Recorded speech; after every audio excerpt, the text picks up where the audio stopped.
Game day, War Eagle, War Report family, and man, Ike Jones here. We are talking about Auburn versus South Carolina, the Prize Picks pregame show. Man, that is a tongue twister if there ever was one. Prize Picks pregame show right here. Just talking a little Auburn basketball today. Hopefully, everybody's doing all right on this lovely Saturday afternoon. Say what's up if you're in here, War Eagle, to everybody, man. As always, we're talking about fantasy, but we're talking about reality a little bit too. So Auburn basketball heading to Columbia, South Carolina to take on South Carolina Gamecocks. Hasn't been a great year for South Carolina thus far, but definitely not a team that Auburn can look past. We can take a look at some of the stuff that they've got going on. As always, you do daily fantasy with Prize Picks. You can head over to prizepicks.com and use code Rapport for 100% price match on your first deposit up to $100. I see you, Lee Ann and Susan, in here in the chat. Always great to see you all. As always, if you're in here, make sure that you are sharing the video so other people can get on board with what we got going on here. At the War Report when you're sharing your videos so we can see you guys giving us those shares. We definitely appreciate that. If you haven't already subscribed to the channel, we are on the quest for 10,000 subs, man. We're getting there. 10,000 subs is the goal. So make sure that you subscribe to the channel, like the video, give us a thumbs up right now on the video so we can continue to get our weight up and continue to boost ourselves in those algorithms out there. We appreciate everybody for doing that. But as I said, man, we can take a look at the Prize Picks card that we've got going on. I've already begun my card. Prizepicks.com is where you go for daily fantasy. They've got props on a bunch of different stuff. Listen, it is NFL postseason right now, so you can get in on that. It's NBA season. You can do that. There's a ton of things that you can do, but right now we're talking about college basketball and the South Carolina Gamecocks versus our Auburn Tigers. I took a couple of props that we have here for Gregory Jackson, the freshman forward for South Carolina. Has been playing well for them this season. I do anticipate him getting above the 13.5 here, so getting to at least 14 points. I'm taking the under on points, rebounds, and assists for Meechie Johnson, though. I do think that Meechie is a dynamic scorer, but he has played a little bit better on the road so far this season. Hoping that the Auburn backcourt, Bruce Pearl, if you watch the pregame presser, which you'll have time to, we'll get out of here about 10 minutes prior to the tip off at 2:30 p.m. Central Time. But you'll have time to go and check out Bruce Pearl's comments leading up to this game. And he talked about the battle of the backcourts and really the games that we've lost so far this season. We haven't been effective in limiting their backcourt players, their guards, from getting off. So that's the thing. I think that's going to be a concerted effort for the team to hold Meechie Johnson down. So hopefully Auburn can do that. I'm going to take the under on this one. Janai Broome has been the last couple of games not really scoring a lot, really hasn't been the focus. If you heard Bruce Pearl again talking in the pregame presser leading up to this, he's been dealing with a toe injury. So he's had some lower leg and ankle toe situations going on all season.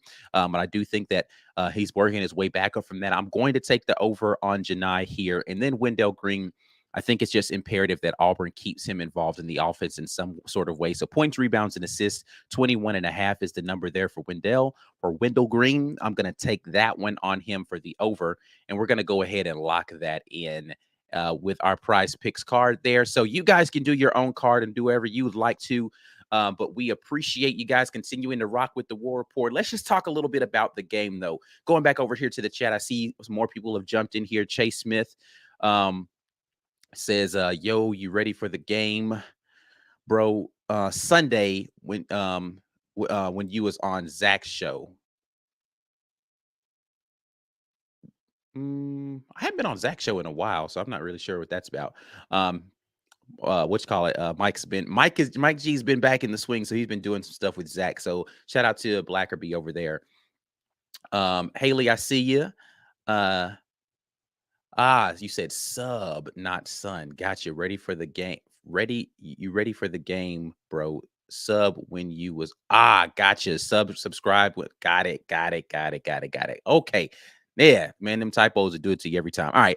Leanne, definitely see you said you will be at the A&M game next week. That's what's up.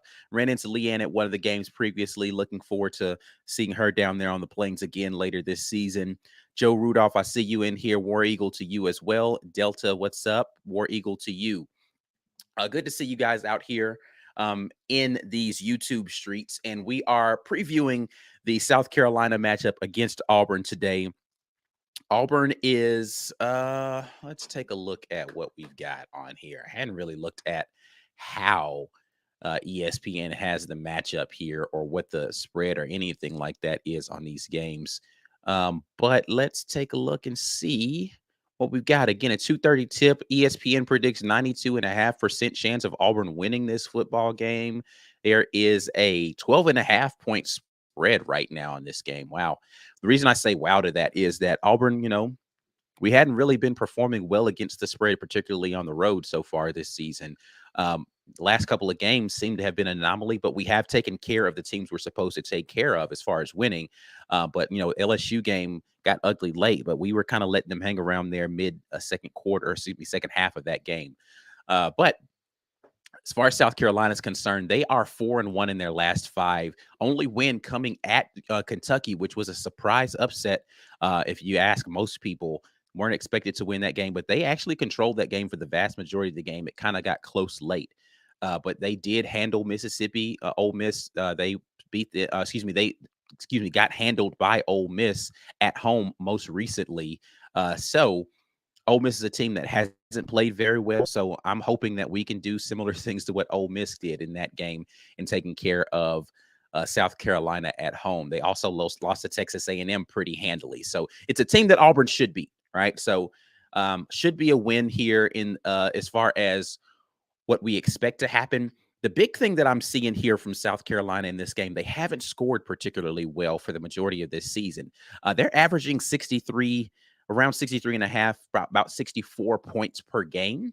And Auburn is limiting most opponents to that, right? So if just the averages of what they score per game are true, then Auburn just needs to come out and score 65 points. You get a W right here. Like we're averaging as meager as the offense was early this season. On the season right now, Auburn is averaging 72 points per game, right? So if you just do your season averages here, Auburn walks away with a 9-point win, right? 8, 9 point win, just doing season average stuff. And that's really going to be the thing. Again, talking about things that happened in leading up to the game. If you heard Alan Flanagan talk about this, and they ask, what was the preference for the team, playing better defense and holding guys under or scoring a bunch of points. And he's like, listen, you always want to shut teams down. And this is the thing that I've been preaching all season. You really want to be a good defensive squad and keep people below 60, really mid 60s. If you're doing that, you've got a chance to win every game despite what the shooting is looking like. So I am looking forward to a game where we're able to keep the turnovers down. Listen, a game, if we can, and let's just look statistically at what South Carolina has been doing for the season. Let's take a look at their season stats over here. Guys aren't talkative today in the chat, man. I don't like monologuing. I want to talk back to y'all, man. So War Eagle from Germany, Riley, what's up, man? Monologuing always feels weird, so you guys need to talk back to me. Talk back to me. It's conversation, man. That's what I love about the War Rapport family. You guys have opinions, and I love to hear them. So definitely hoping to hear what you guys are thinking about this game. Anyway, what I was going to look up here is turnovers per game. So far, South Carolina only averaging 12 to 13 turnovers per game. That's not a lot. They're not turning the ball over a ton this season. So that's something that Auburn's going to have to do is they're going to have to turn them over and they're going to have to keep them off of the board. South Carolina averaging 34.4 boards per game. So second chance opportunities and finalizing or finishing possessions. That's another thing that I heard Alan Flanagan talk about this week in the pregame presser leading up, his finishing possessions. They're playing well, forcing a bad shot or forcing a shot and a miss happening, but then not finishing that with a rebound. So 34.4 rebounds per game means that Auburn needs to be out there effective on the glass to make sure that they're keeping South Carolina to a one possession or one shot per possession situation as often as possible. So it's going to be interesting to see how that works for them. But again, the freshman Gregory Jackson really has been the scoring force for this team. So that's going to be a matchup to watch between our bigs, whether that's Janai or Jalen or Dylan Cardwell matched up against him to try to keep him at bay. That's going to be a guy that I expect for them to say, hey, he's going to be able to get his, but nobody else. So you got to hold Michi Johnson. You can't let both of them go crazy on you. But the rest of their team really hasn't been doing a lot from a scoring perspective. All right. So, like, if you look at how the points distribution happens from them, it's four guys. It is Gregory Jackson, Michi Johnson, Hayden Brown, and Chico Carter. And then nothing for the remainder of the team. Right. So, you really want to limit and make sure that they're not able to distribute that points across a lot of people. But you really, hopefully, it's just one guy and then everybody else isn't doing so well. Let's see. I'm going to go here to the chat again. I don't like monologuing. I like talking to you guys. Um, Haley says, I need Vandy to get this together. Who is Vandy playing today? I'm not keeping up with the scoreboard. Let's go look at the scoreboard and see who's playing versus whom today.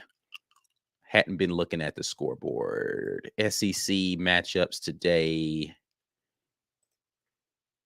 Vanderbilt is playing Georgia right now.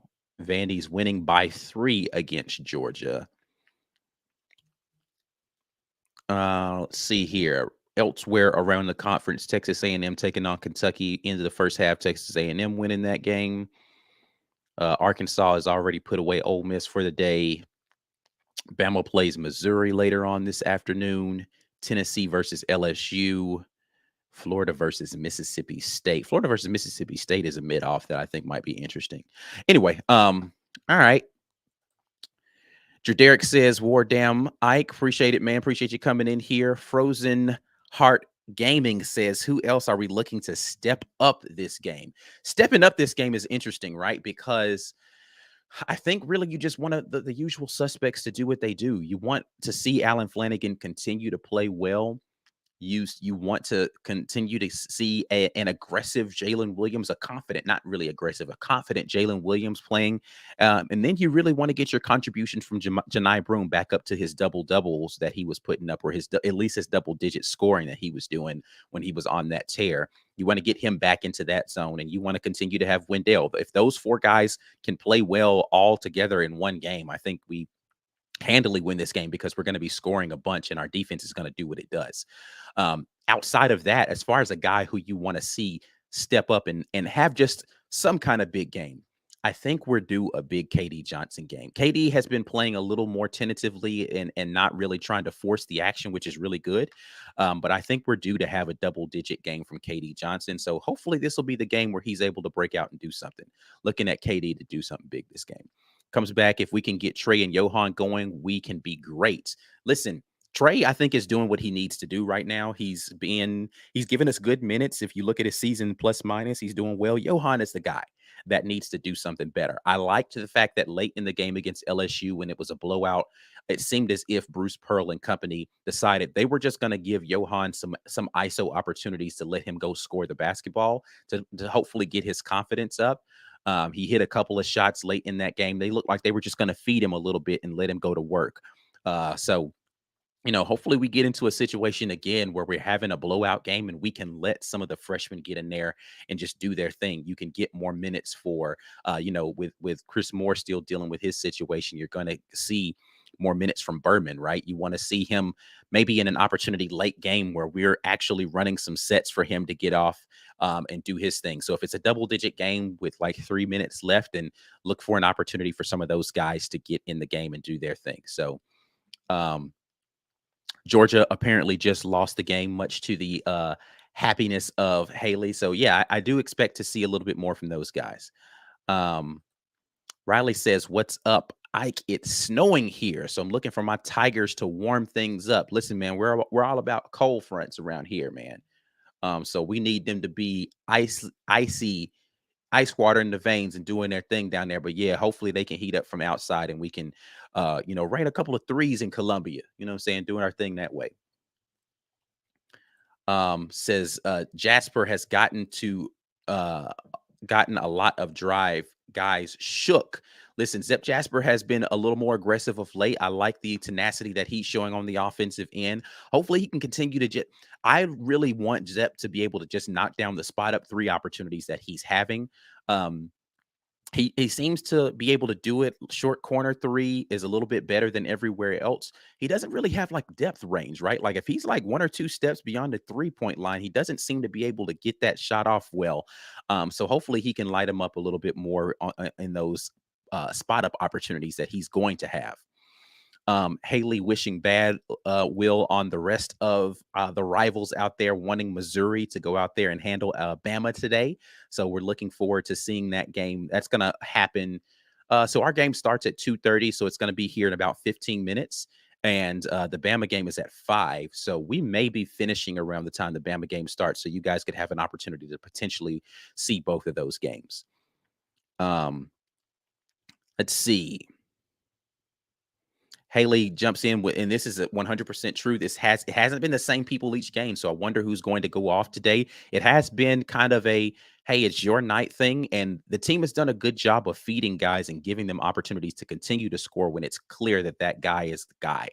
Um, but who is I think obviously in need of making sure they stay engaged in games is from an offensive perspective, whether that's scoring the basketball or from assists, is Wendell Green. Wendell Green needs to be a guy who is your activator on offense, and he needs to get the game in motion, whether it's him scoring or him facilitating.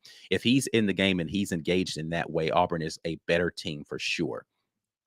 Um, Said Chris Moore is warming up. I'm worried about the Texas A&M game. I won't say I'm worried about the Texas A&M game, but Texas A&M is a good team.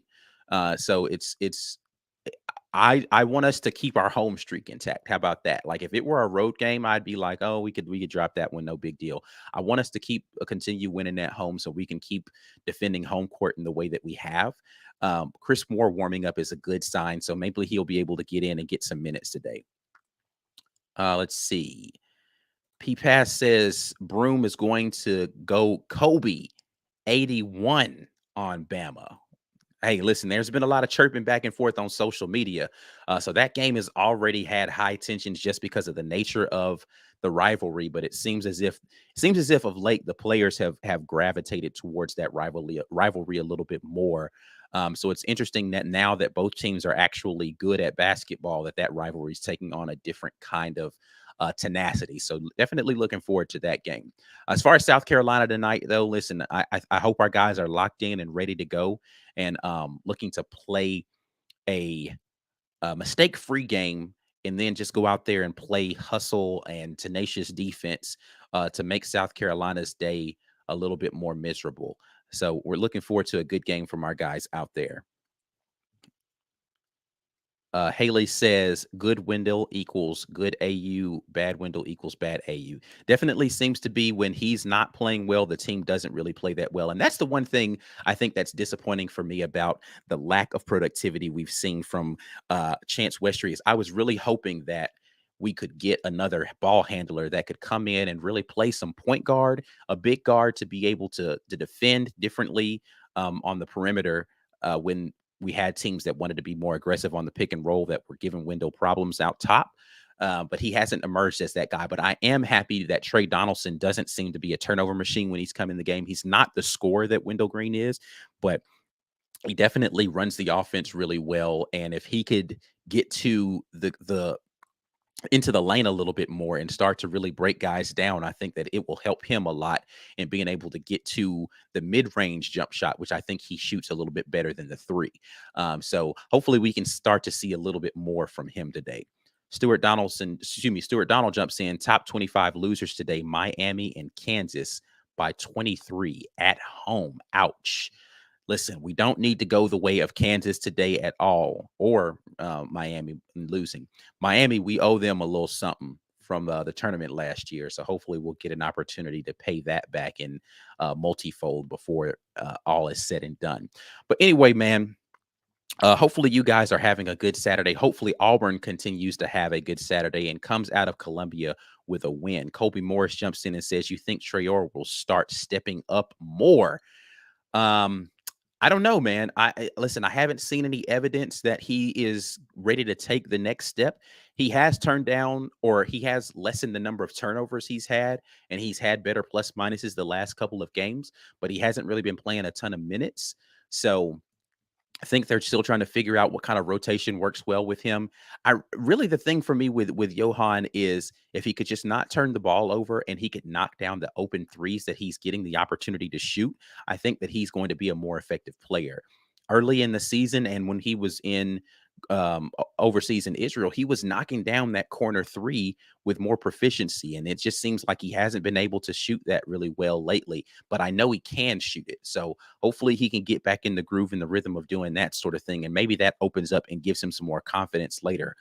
Seeing one go down maybe will allow him to do a little bit better. So hopefully he can. He needs to have him a couple of games where again we need to have a couple of games where we're scoring enough that we've got a big gap that allows him to maybe feel a little bit more comfortable, get out there and see the shots go down, see his ability to really be a go-to guy late games for us when we've already got the game in hand. It's like, all right, cool. Now let's go to Johan and see what he can do out there, and maybe that will get his confidence up. Stuart Donald says, can you briefly explain the plus minus? Plus minus is so what they do is they track statistically number of points scored against the team while you're out there. So you get a defensive plus minus. So how many points the other team scores while you are on the floor, and then how many points your team scores while you're on the floor. And they look to see how that impacted the swing of the game. So the plus minus is just a statistical rating for minutes that you've played and how they impact the score of the game. So if you have a negative plus minus, that means while you were in the game, your team was losing those minutes. Positive plus minus means the exact opposite, right? So, and it is, one of those things where it's like a matchup thing, right? Some guys plus minus gets hidden because they're in the game when, where they're in with a better defensive team. Like it just kind of, it goes into matchups more so than the particular player, but you do tend to see dips in productivity in teams with certain people out there on the floor. And that's what the plus minus is indicative of. So it's one of those things. It's kind of an advanced statistic for you to be able to tell who kind of impacts games in certain ways. Win shares is another one that you can look at. Defensive win shares is whether or not, like, are you a player that when you're playing or when you're playing significant minutes, you impact the winning of the team. So a plus minus also goes into win shares and things like that. So there's some advanced statistics that are out there to help determine kind of how effective certain players are. Great question, though. Great question. You get to see me nerd out a little bit on basketball statistics. Anyway, I'm about to get out of here, man. Tip-off is scheduled for 8 more minutes from now. You guys, the game is on the SEC Network if you want to stream that. But we will be back at you all tomorrow with our weekend tailgate per usual. But we'll definitely follow along on the social media. Make sure before you get out of here, share the video. There may be some other people who want to hear me ramble on about Auburn before the game starts. Like the video, subscribe to the channel, follow us on all the social media at The War Rapport. You'll see me tweeting at TWR Ike Jones, as it says right down here in the bottom. I will be live tweeting throughout the game, so you'll get to hear my thoughts, or see my thoughts, I should say. This game's early enough. Maybe we'll do a post game this time. I don't know. We'll see. But you guys definitely make sure that you stay locked in with the War Rapport. I will holler at you all tomorrow. But until the next time, and as always, War Eagle. Peace.